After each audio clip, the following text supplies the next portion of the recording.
नमस्कार, study IQ IAS Hindi platform पर स्वागत है। दोस्तों, आज हम लोग मुद्दे की बात कार्यक्रम में एक बेहद ही महत्वपूर्ण मुद्दे पर बातचीत करने वाले हैं और यह मुद्दा जुड़ा हुआ है गर्भपात पर सुप्रीम कोर्ट के हालिया फैसले से, है ना।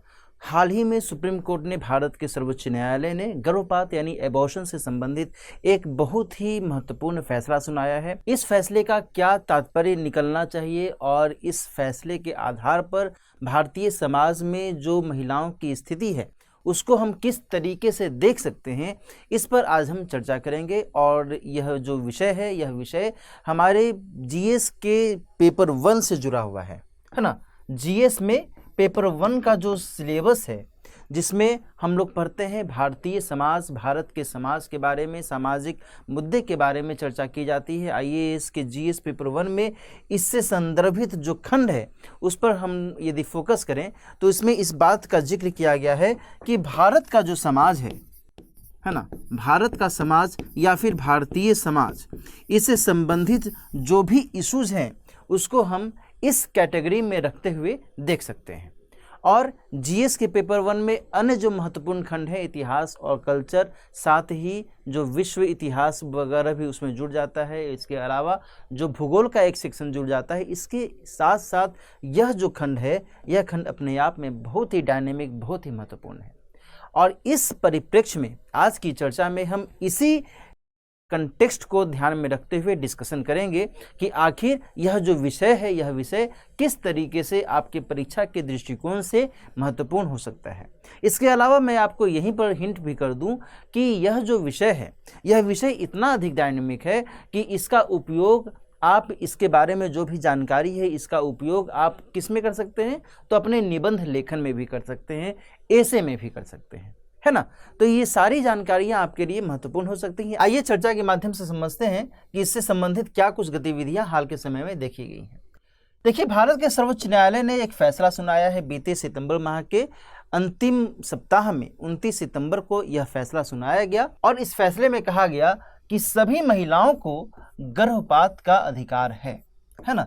एबॉर्शन यानी गर्भपात का अधिकार है, ठीक है, सभी महिलाओं को। यहां पर यह ध्यान रखना कि जो MTP एक्ट है, MTP यानी कि जो medical termination of pregnancy act 1971।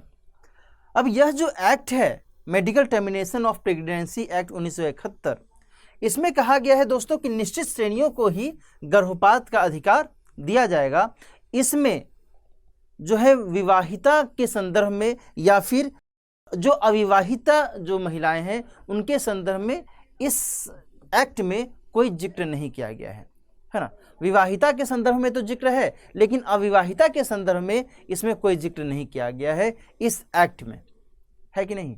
कहने का मतलब ये है कि यदि किसी कारणवश एक अविवाहित महिला को गर्भपात यदि करवाना हो तो उसके लिए एक चुनौती, एक चैलेंज की स्थिति पहले देखी जाती थी। लेकिन अब जबकि सर्वोच्च न्यायालय ने फैसला सुनाया है कि भाई सभी महिलाओं को हम गर्भपात का अधिकार देते हैं और ये अधिकार उन्हें मिलना ही चाहिए, तो इस लिहाज से यह एक महत्वपूर्ण फैसले के तौर पर देखा जा रहा है।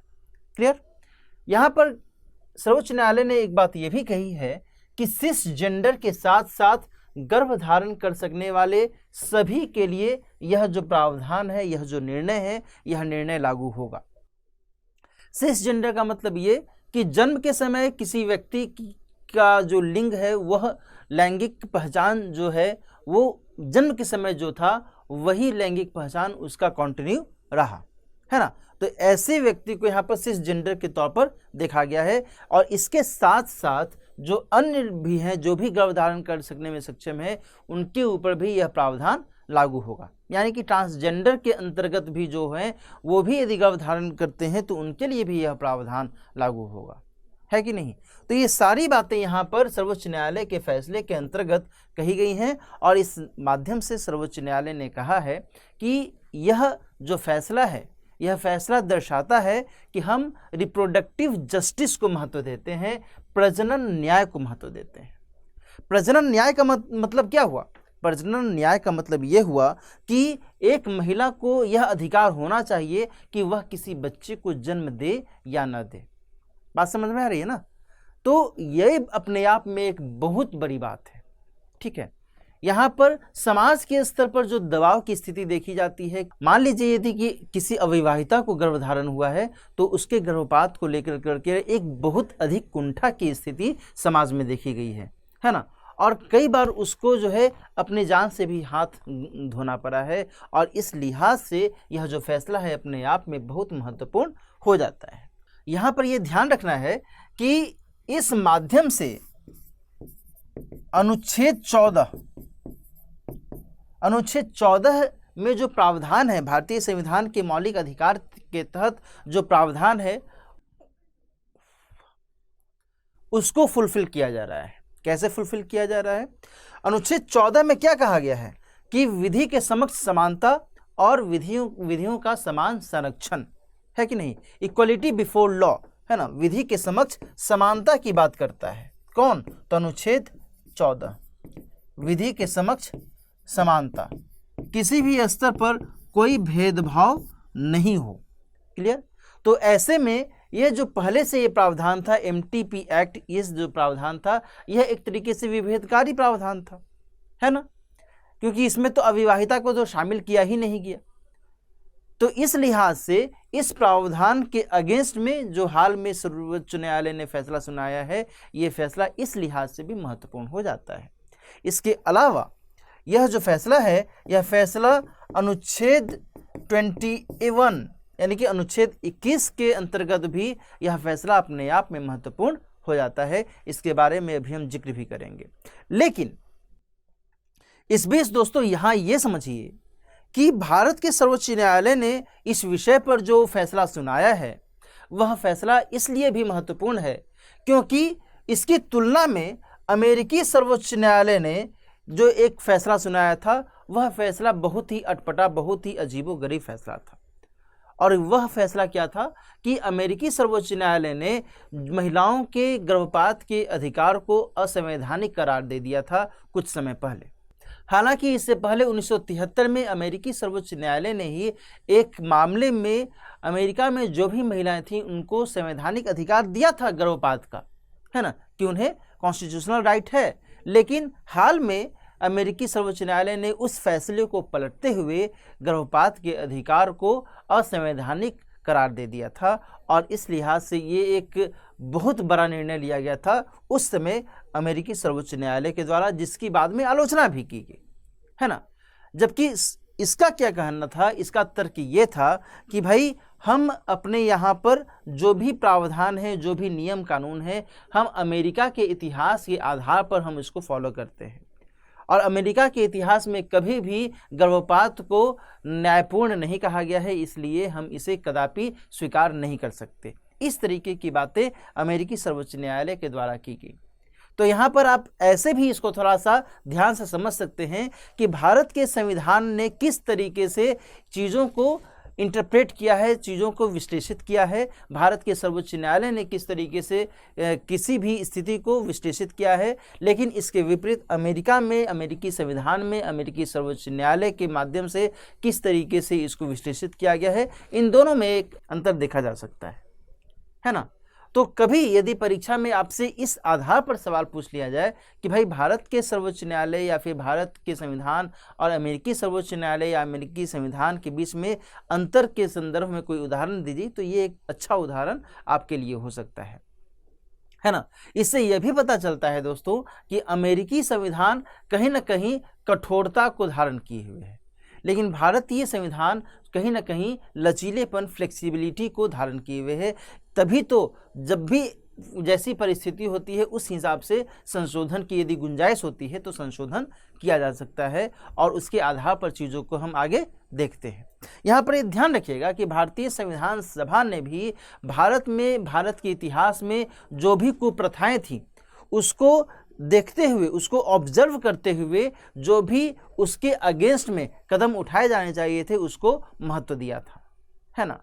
और इस लिहाज से महिलाओं के प्रति जो समानता, जो उनके सहयोग, उनको समर्थन देने की बात होनी चाहिए, इस लिहाज से भी यह जो कदम है, यह कदम अपने आप में महत्वपूर्ण हो जाता है।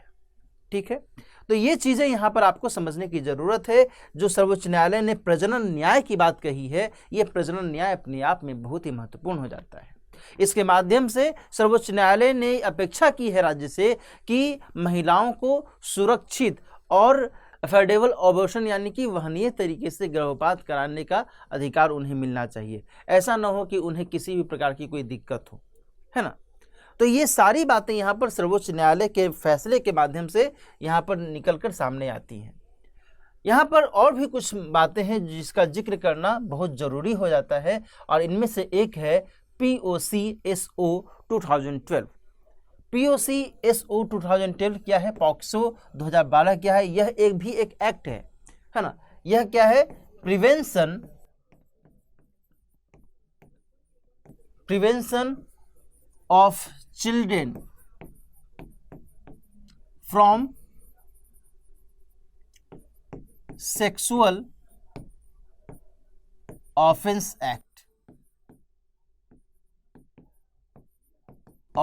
एक्ट 2012, ठीक है ना। यानी कि लैंगिक अपराध, लैंगिक शोषण के विरुद्ध बच्चों को जो अधिकार है, बच्चों को जो अधिकार मिलना चाहिए, इस संदर्भ में, है ना, इसकी रोकथाम के लिए, किसकी रोकथाम के लिए? लैंगिक शोषण की रोकथाम करने के लिए बच्चों को जो अधिकार मिलना चाहिए, उसी के लिए यह अधिनियम लाया गया था 2012 में। तो हालिया फैसले में सर्वोच्च न्यायालय ने इसका भी जिक्र किया है। इसका जिक्र क्यों किया है? इसका जिक्र इसलिए किया है दोस्तों कि अभी तक जो हमने बात की उसमें तो ये हमने जिक्र किया कि भाई जो भी अविवाहित हैं वो भी इसके दायरे में आ जाएंगी, है ना।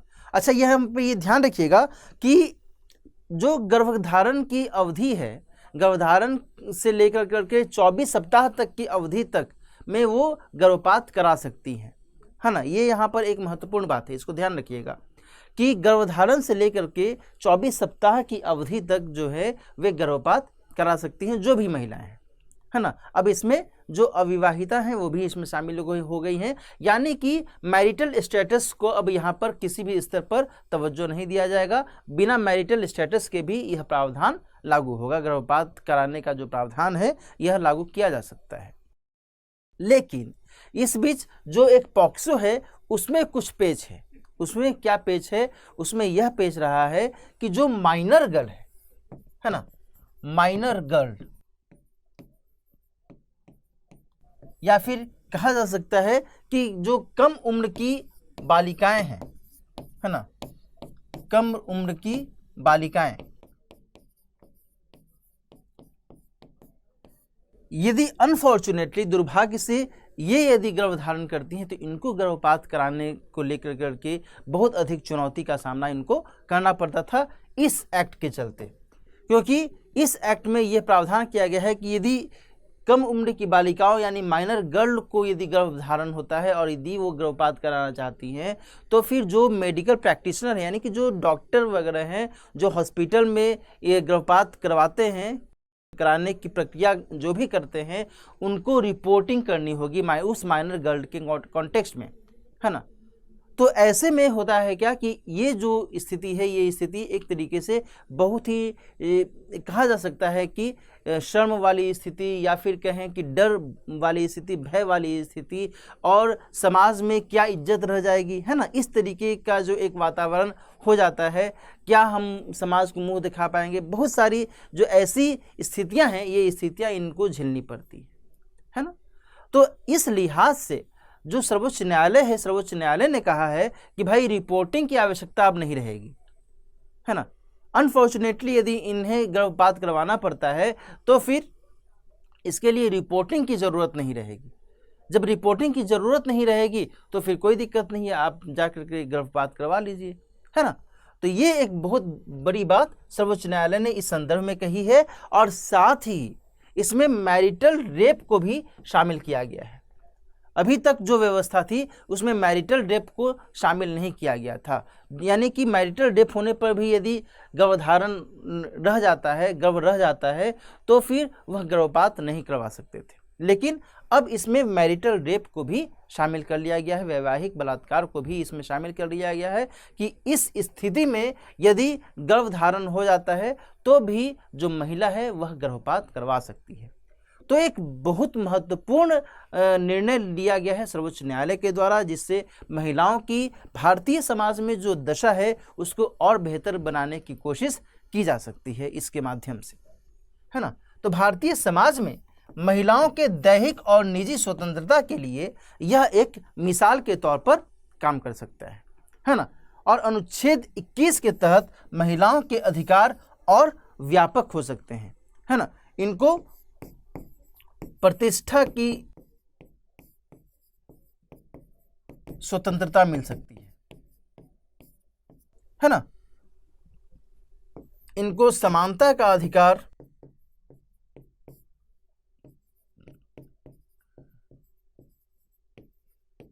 के साथ साथ दैहिक जीवन का अधिकार, दैहिक जीवन, क्योंकि आर्टिकल 21 में दैहिक जीवन की ही तो बात की गई है, राइट टू लाइफ की ही तो बात की गई है। तो आर्टिकल 14 में जहां समानता का अधिकार है, उसके साथ साथ आर्टिकल 21 के तहत इनको दैहिक जीवन का भी अधिकार मिल सकता है ना। तो यह जो स्थिति है, ये स्थिति यहाँ पर यही दर्शाती है कि भारतीय समाज में वर्तमान में जो महिलाओं की स्थिति रही है इसको और उन्नत करने की कोशिश की जा रही है। और इस संदर्भ में सर्वोच्च न्यायालय ने हाल के समय में जो निर्णय लिया है, यह निर्णय अपने आप में बहुआयामी प्रभाव छोड़ने वाला है ना। तो आज की चर्चा के आधार पर एक सवाल आप देख लीजिए, ये सवाल हल करने की कोशिश कीजिएगा। सवाल क्या है? हाल ही में सर्वोच्च न्यायालय ने गर्भपात से संबंधित एक बड़ा फैसला दिया है। भारतीय समाज के विशेष संदर्भ में इस फैसले का निहितार्थ क्या है ना। इस तरीके से सवाल पूछे जा सकते हैं परीक्षा में। तो यहाँ पर ध्यान रखिएगा कि हमने जो डिस्कशन किया, क्या फैसला सुनाया गया, ये आपको बता देना है, और साथ ही इस फैसले का क्या प्रभाव पड़ेगा, है ना। ये प्रभाव जो है ये अपने आप में बहुत ही महत्वपूर्ण हो जाता है ना। भारतीय समाज में वर्तमान में महिलाओं की क्या स्थिति है, इसको दर्शाने के लिए इसके बारे में आपको विश्लेषित करने की आवश्यकता होगी। तो आज मुद्दे की बात कार्यक्रम में इतना ही। मिलते हैं किसी और मुद्दे की बात कार्यक्रम में किसी और महत्वपूर्ण मुद्दे के साथ। तब तक के लिए ऑल द बेस्ट।